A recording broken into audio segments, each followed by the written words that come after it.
I'm uploading this video again. The first upload was censored by YouTube with their slick new speech halting technique called locked as private. This is where they can claim that users violated certain YouTube guidelines. In this case, they claim that I attach misleading tags in my description and tagline, which is a lie. And they keep their claims vague so they can squirm out of any legal pitfalls. So I'm re-uploading this with no tags and nothing in the description except the links to the original videos so you can see them for yourself. We'll see what kind of excuse they can come up with to take this one down.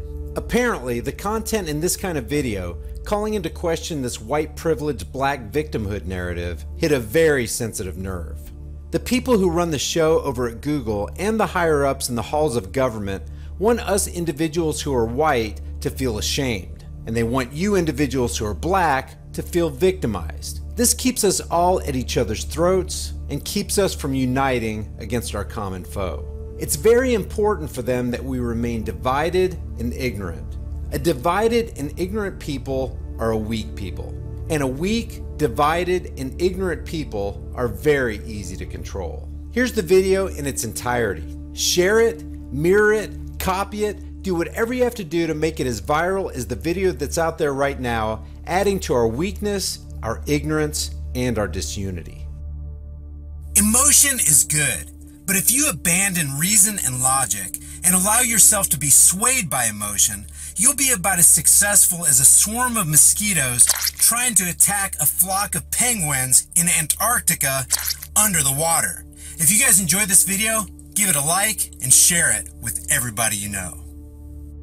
There's a hyper-viral video on Facebook that's deceiving a lot of people out there with a barrage of white privileged black victimhood garbage. People keep sending me this video asking me to comment on it, so here goes. The original video is called Take 2 Steps from Adam Donya's YouTube channel. It was uploaded on September 29th to his channel, and as of the making of this video has about 8,700 views. And the comments are disabled, which is a really good way to shield this video from public criticism. Now, this same video was picked up and re-uploaded by a Facebook page called VT on October 30th. And as of the recording of this video, it's been up for only 4 days and has received over 35 million views. It has over 240,000 likes and has been shared over 730,000 times with more than 25,000 comments. That's pretty stellar for any video. So it obviously struck a nerve that a lot of people are responding positively to and are sharing on a massive scale. VT added subtitles to the video and included a headline which reads, "If someone doesn't understand privilege, show them this video." The implication, of course, is that this video will inform people who watch it what privilege really is. Now, I've never heard of VT, but a cursory glance reveals that it has a global audience of over 19 million people. So not only are they not small time, they have a uniquely popular ability to influence a lot of people. Some might even call that popularity privilege. I don't know.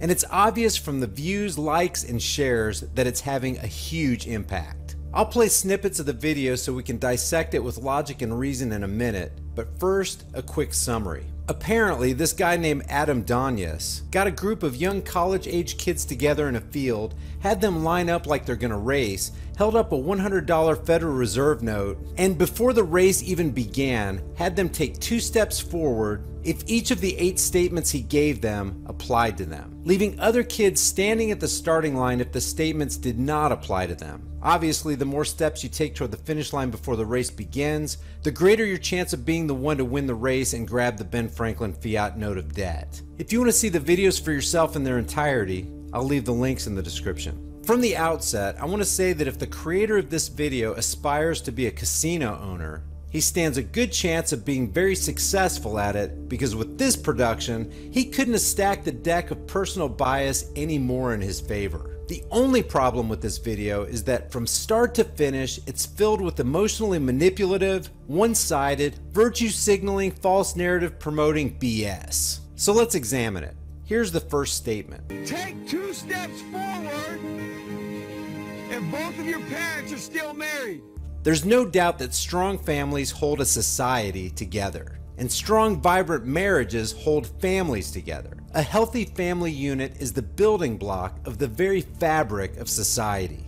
This cannot be overstated. But there are so many variables in a marriage and family dynamic that are unique to each family and to each individual within that family. For example, what if your mom and dad did nothing but fight all the time? What if they stayed married but were abusive to you as a child? What if those parents who stayed married lived a lifestyle that actually caused you to be less safe and less privileged than the guy that came from a broken single-parent home? What if that mom and dad were never home because they worked all the time, you never saw them, and they left you to your own devices day in and day out? Or what if your parents ran a meth lab or did things that placed you in constant danger of not only being hurt, but also in danger of being placed in a state-sponsored foster home where you'd be more likely to be abused or even killed? The kids in the field that fit these scenarios would be seen by this myopic statement as privileged. This is a logical fallacy. Take 2 steps forward if you grew up with a father figure in the home. What if you had a father figure in the home who was molesting you or beat you up every other day in his drunken stupor?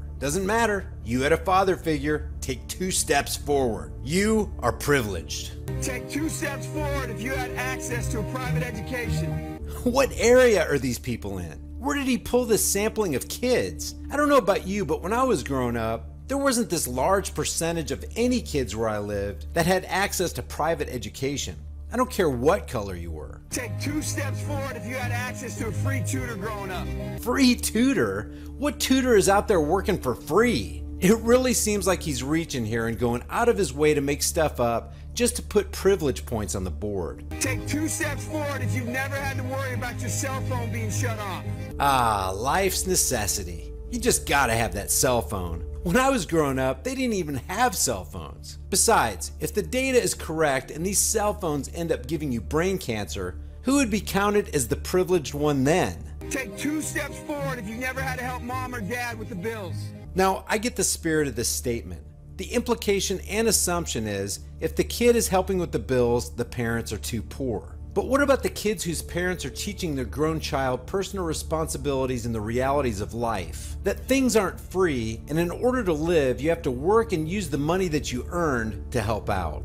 And actually, think about it. This guy's further implying that if the kid had the steadfast character to help his mom and dad pay the bills, he's somehow disadvantaged. It could easily be argued that this determination to take the responsibility to help mom and dad put him at a greater advantage than those who were born with a silver spoon in their mouths, who have no idea what personal responsibility and facing life's challenges is all about. Take 2 steps forward if it wasn't because of your athletic ability.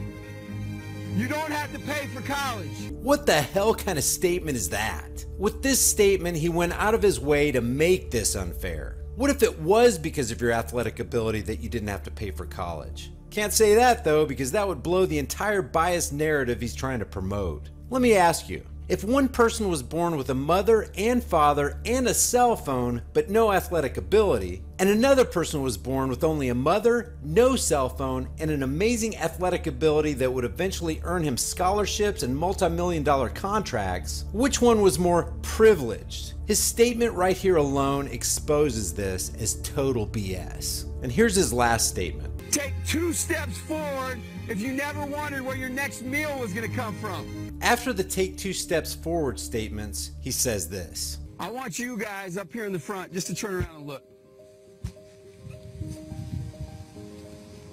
Every statement I've made has nothing to do with anything any of you have done.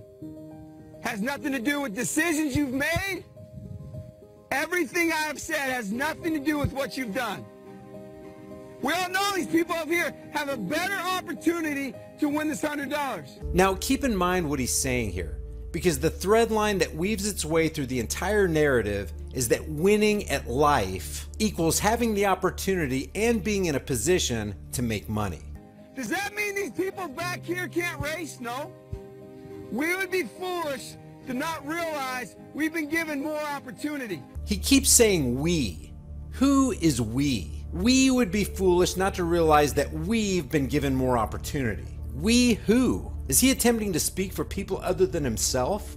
We don't want to recognize that we've been given a head start. There's that we again. In case you haven't noticed by now, his mindset is that of a collectivist. where one man illegitimately takes on the mantle of and speaks for a whole group of people who didn't ask him to speak on their behalf. But the reality is we have. There's we again. There's no excuse. They still got to run their race. They got to run their race? They who? This guy has done a great job so far of segregating people, not uniting them. It's the whole us versus them trick. We versus they. You still got to run your race.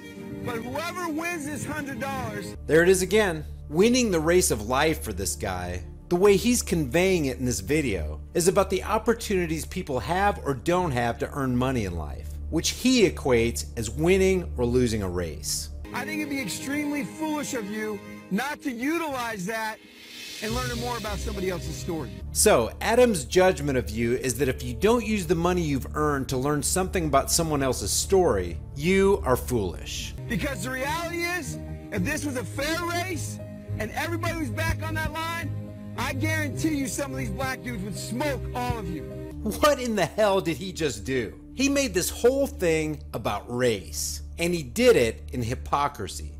Because if these black dudes, as he calls them, had the ability to smoke all of you, then by his own argumentation, that automatically makes the race unfair. But he calls such a race a fair race. In other words, he could have easily reversed things and said from the very beginning, take 2 steps forward if you have the ability to run a 4.340. Or take 2 steps forward if you could dunk a basketball at age 13. How about this one? Take 2 steps forward if you're deadly with a 3-point shot. Or take 2 steps forward if you're likely to win a free scholarship to a top university because of your athletic ability, instead of having to have your working class moms and dads work their asses off to send you to college. Why didn't he say, take 2 steps forward if you in any way benefited from government subsidies while all these privileged folks had mom and dads who footed the bill for your welfare? But of course, that would shatter the disingenuous narrative. So in his mind, and the way he states it in his video, if some of these black dudes, as he says,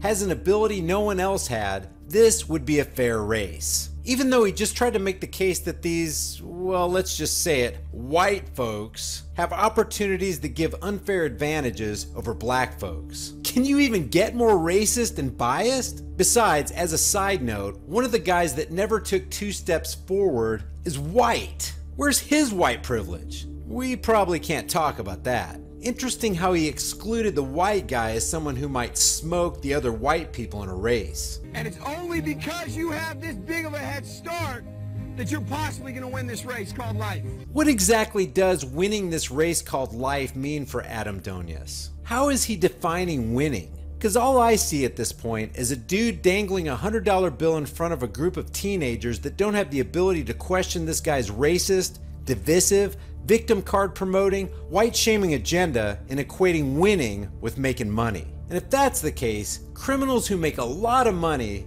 are absolutely winning in the race called life, according to Adam. That is a picture of life, ladies and gentlemen. This is not a picture of life, ladies and gentlemen. This is the perspective of a collectivist racist who cares more about the color of people's skin than the content of their character. A guy who's more interested in promoting a false narrative than proclaiming the truth. A guy who proves by his video that he's more interested in shaming one group of people while he's busy making victims of others. Where are all the kids in wheelchairs? The blind kids, the kids without limbs, or the cancer victims who are struggling to live? Where are all the NBA basketball players who own 5 mansions, have a collection of 25 luxury vehicles, and an obscene amount of gold hanging around their necks? Where are his statistics that the top 20 earning athletes, since he wants to boil this down to making money, are mostly black and Hispanic? He's trying to make people who are privileged from his perspective feel bad, and make the people who weren't as privileged, again from his skewed perspective, feel like they should have been more privileged. This just breeds a generation of people who are discontent and bitter about their current circumstances, rather than taking personal, individual responsibility for their own lives and making the best of what they have right now. Then in the video, they race. After the race is won, he says, If you didn't learn anything from this activity, you're a fool. I definitely learned something from this activity. I learned that you can deceive a lot of people with absolute falsehoods as long as you season it with enough emotional appeal and mind-numbing manipulation. The video ends with the scripture verse from 1 John 3:17 through 18, which says, "If anyone has this world's goods and sees his brother in need, yet closes his heart against him, how does the love of God abide in him? Little children, let us not love in word or talk, but in deed and in truth." And there's the coup de grace. The video starts talking about money, it's filled with a race toward riches, and he ends it talking about wealth using a scripture that talks about having this world's goods. So Adam's winning the race of life is most certainly about accumulating wealth. So much for content of character. To buy this video hook, line, and sinker, you have to turn your mind off, let go of logic and reason, let emotion carry you away, and let someone else do your thinking for you. If these kids are disadvantaged to no fault of their own, what's the message? White kids should fall back and make life fair for everybody else? This is just more socialism and collectivism. It's just more victimhood training to teach kids not to take responsibility for their own lives and that nothing is ever their fault so they can claim victimhood and get free stuff. Because hey, the white kids are privileged. I leave you with an appropriate segment from The X Factor, which featured a young man named Emmanuel.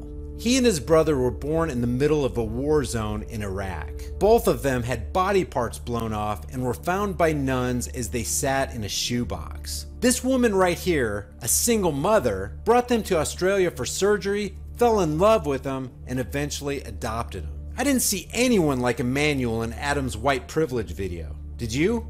I wonder why that is. In my estimation, I don't think this white shaming / black victimization video could have been any more one-sided, racist, or shallow. What do you guys think? Leave your thoughts for the world and the Google Thought Police in the comments section below. If you enjoyed this video, give it a like